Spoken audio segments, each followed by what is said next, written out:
que tenim aquí a l'Ajuntament, que també amb molt de gust ens acompanya. Home, per mi és un plaer, un orgull, doncs, poder tornar a presentar la cursa de la dona aquí a les Preses, aquesta segona edició. Evidentment, tinc que dir que l'any passat, quan em va venir el grup de dones d'aquí a les Preses, doncs, exposant-nos a l'Ajuntament, doncs, que tenien ganes de tirar endavant aquest projecte.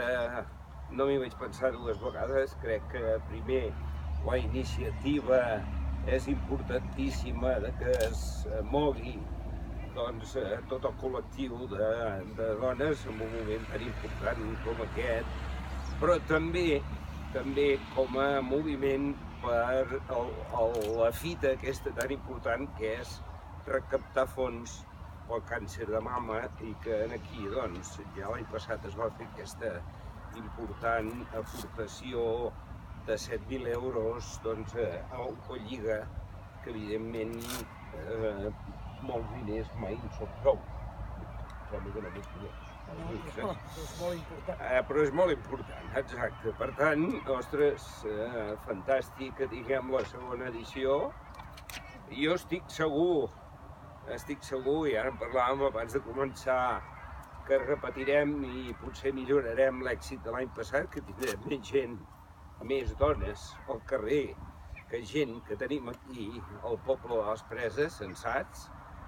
Per tant, fantàstic. Tenim novament el municipi aquest cop, doncs, amb dues rutes, una d'elles més llarga, per tant escamparem més aquesta taca de color rosat, morat, de les camisetes arreu del municipi.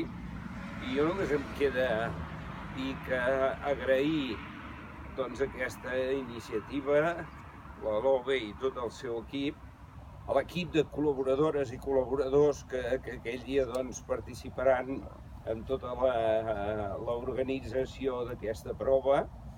Aquest any, doncs, hem tornat a demanar la col·laboració, doncs, de Protecció Civil, que amb molt de gust, doncs, tornaran a tenir efectius aquí al municipi, aquest any encara més, perquè la cursa llarga, doncs, haurà de travessar la carretera en dues ocasions, i crec jo que també tindrem, doncs, la important col·laboració de Mossos d'Esquadra en el lloc on haguem de travessar. Per tant, felicitats a tots. Gràcies perquè aquesta iniciativa, doncs, s'hagi dut a terme per segona vegada, que sigui un èxit, que de ben segur que ho serà.